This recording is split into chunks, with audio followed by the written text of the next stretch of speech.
लघु कैसे बना लड़की पार्ट 6। कम से कम मुझे इस घर से भागने में मदद करो, रघु ने कहा। रघु जानता है कि अपने दम पर बचना बहुत मुश्किल होगा। वह अपने माता पिता, सोनू और चौकीदार से भी आगे नहीं निकल सकता। उसकी आंखों में आंसू देखकर, ठीक है, मैं तुम्हारी मदद करूंगा, लेकिन हमें बहुत धैर्यवान और सतर्क रहना होगा, स्नेहा ने अपने कानों में फुसफुसाया। रघु ने उसे सुनते हुए सिर हिलाया। 2 दिन बीत गए। रघु और स्नेहा को भागने का सही समय नहीं मिल सका।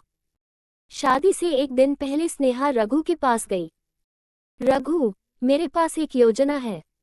कल आपको मंच पर ले जाने से ठीक पहले हम कुछ अकेले समय बिताएंगे, यही हमारा भागने का समय है, स्नेहा फुसफुसाई। क्या आप निश्चित हैं? बहुत देर हो जाएगी, रघु ने डरते हुए कहा। यह एकमात्र समय है, स्नेहा ने कहा। कोई अन्य विकल्प न होने पर रघु ने सिर हिलाया। शादी से 1 रात पहले उसके हाथ पैर मेहंदी से भर गए और उसके कुछ पड़ोसियों ने कल शादी करने पर उसे चिढ़ाना शुरू कर दिया। उनमें से कोई नहीं जानता कि रामाया वास्तव में रघु है। अगले दिन सुबह के समय उस पर रेशम की साड़ी लपेटने के बाद महिलाओं ने उसके बाल बनाना शुरू कर दिया। उन्होंने उसके बालों में बाल एक्सटेंशन जोड़े और बड़े करीने से गूंथे। फिर वे उसकी चोटी को फूलों से सजाने लगे। धीमी उसकी चोटी फूलों से बहुत भारी हो गई। फिर उन्होंने गहने जोड़ना शुरू कर दिया। भले ही वे नकली गहने हैं, उन्होंने ये सुनिश्चित किया कि वह उन सभी गहनों को पहने जो एक दुल्हन को पहनना चाहिए। हर गुजरते मिनट के साथ वह बहुत घबराने लगा। एक बार जब वह सब तैयार हो गया तो हर कोई कमरे में तब तक इंतजार कर रहा है जब तक कि पुजारी दुल्हन को नहीं बुलाता। रघु ने सभी से अनुरोध किया कि उन्हें कुछ समय के लिए अकेला छोड़ दें। महिलाओं ने सोचा कि राम्या पवित्र हो सकती है और उसे शांत होने के लिए अकेले रहने की जरूरत है। उन्होंने सोचा और कमरे से बाहर चली गईं। लगभग 30 मिनट के बाद रघु ने दरवाजे पर दस्तक सुनी। रघु ने धीरे से दरवाजा खोला और अपनी बहन को देखकर खुश हुआ।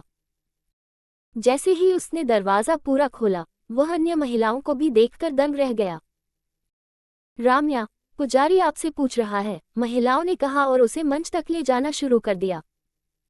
रघु घबराने लगा, लेकिन स्नेहा उसे शांत करने की कोशिश कर रही थी।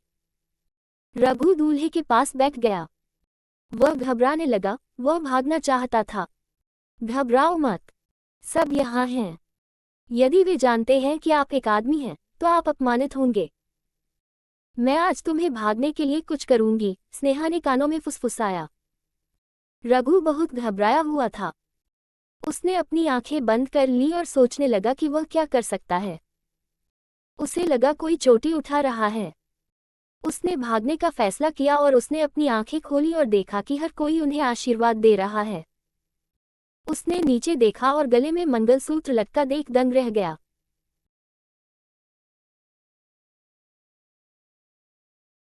रघु को अपनी आंखों पर विश्वास नहीं हो रहा था। वह वास्तव में अब एक विवाहित महिला है। वह असहाय हो गया।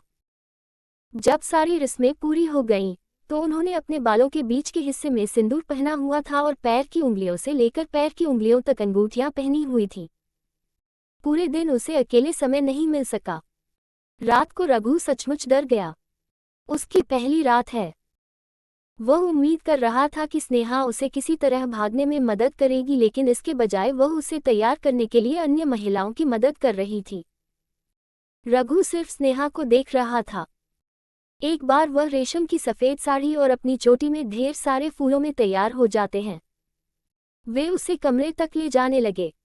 रघु बहुत पवित्र था, बस हाथ में दूध का गिलास लिए हुए था डर से। राम्या को कमरे में ले जाऊंगा, मुझे उसे कुछ बताना है, स्नेहा बोली। सब देवियों के जाने के बाद अपना सिर नीचे रखो और चलना शुरू करो, मैं तुम्हें बाहर ले चलूंगी, स्नेहा बोली। रघु ने सिर हिलाया और फर्श की ओर देखते हुए चलने लगा। 15 सेकंड के भीतर वे रुक गए। रघु ने देखा और देखा कि वह एक दरवाजे के पास खड़ा है। हम क्यों सुन रहे हैं? रघु ने स्नेहा से पूछा। सुनकर स्नेहा हंसने लगी। मुझे विश्वास नहीं हो रहा है, तुम मुझ पर इतना भरोसा करते हो, स्नेहा ने हंसते हुए कहा। रघु को समझ नहीं आया कि स्नेहा क्यों हंस रही है। जब आप अपना जीएफ लेकर भाग गए, इससे पिताजी की प्रतिष्ठा प्रभावित हुई और मेरे प्रेमी के साथ मेरी शादी रद्द हो गई। मैं तुम पर क्रोधित था और तुमसे बदला लेना चाहता था। जब तुम वापस आई तो मैंने अपना बदला लेना शुरू कर दिया, स्नेहा ने गुस्से से कहा। स्नेहा ने गर्व से कहा, अब तुम्हें देखो, अपने बड़े स्तनों के साथ हमारे ड्राइवर से शादी की और मेरी नौकरानी के रूप में और सोनू की पत्नी के रूप में हमेशा के लिए फंस गई। रघु कुछ भी बोलकर दंग रह गया। उन्होंने कभी इसकी उम्मीद नहीं की थी। वैसे सोनू जानता है तुम मर्द हो और फिर भी तुमसे शादी करने को राजी हो गए, स्नेहा ने कहा और उसे कमरे में धकेल दिया और बाहर बंद कर दिया। रघु घबराने लगा और दरवाजा खोलने की कोशिश करने लगा। तभी उसे लगा कि कोई उसकी कमर को छू रहा है। वह डर गया और दूर चला गया। उसने पलट कर देखा तो वह कौन था। रघु डरने लगा। यह उसका पति सोनू है। सोनू 6 फुट और 5 इंच का है, एक बहुत मजबूत और लंबा आदमी। सोनू ने रघु की कमर पकड़ ली और उसे अपनी तरफ खींच लिया। रघु को सचमुच कमजोरी महसूस हुई। सोनू बिस्तर की ओर चलने लगा और रघु उसके साथ चल दिया। उसके एक एक कदम से पायल इतना शोर मचा रही थी और उसकी लंबी चोटी उसके बद से टकरा रही थी। सोनू बिस्तर पर बैठ गया और रघु भी। रघु ने सोनू से विनती करना शुरू कर दिया, लेकिन सोनू ने रघु के होठों पर अपनी उंगली रख दी और उसे चुप रहने के लिए कहा। रघु चुप हो गया। सोनू ने आधा गिलास दूध पिया और बाकी रघु को दे दिया। रघु ने इसे पीने में संकोच नहीं किया। वह इस समय सोनू से बहुत डर गया था। सोनू ने रघु के कंधे की ओर सिर बढ़ाया और फूलों को सूंघा। रघु सचमुच शर्मिंदा था। सोनू धीरे धीरे रघु की गर्दन पर किस करने लगा। रघु इतना कमजोर महसूस कर रहा था। वह सोनू को दूर धकेलने की पूरी कोशिश कर रहा था, लेकिन वह नहीं कर सका।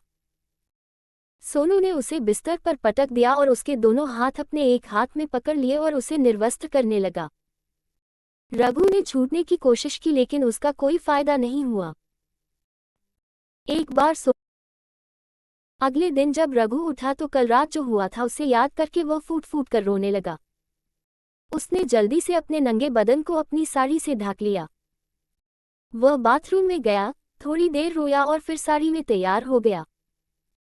जब वह कमरे से बाहर निकला तो स्नेहा ने रघु को देखा और समझ गई कि कल रात उसकी जुदाई हुई है। भगवान के लिए प्रार्थना करने के बाद उन्होंने अपने बालों के हिस्से और मंगलसूत्र के बीच सिंदूर लगाया। वह मुश्किल से अपने आंसुओं को नियंत्रित कर पाता है। कल रात को सोनू ने उसे चेतावनी दी, अगर उसे कभी पता चला कि रघु एक उचित पत्नी के रूप में व्यवहार नहीं कर रहा है तो वह उसे दंडित करेगा। रघु ने सोनू के लिए कॉफी बनाई और कमरे में चला गया। जब वह तुरंत बाहर नहीं आया तो स्नेहा समझ गई कि सोनू दूसरे राउंड के लिए जा रहा है। स्नेहा ने सोनू को 1 हफ्ते की छुट्टी दे दी। 1 हफ्ते बाद सोनू स्नेहा के घर में चला गया। जब स्नेहा ने उन्हें देखा तो उसे बहुत खुशी हुई। सोनू के बगल में स्नेहा ने रघु को देखा, जो एक परफेक्ट पत्नी की तरह लग रहा था। रघु ने करीने से साड़ी पहनी हुई है। उसके लंबे बाल बड़े करीने से बीच के हिस्से वाले हैं और पूरी तरह से गूंथे हुए हैं और उसमें चमेली के फूल पहने हुए हैं। उन्होंने माथे पर सिंदूर और बिंदी लगा रखी थी।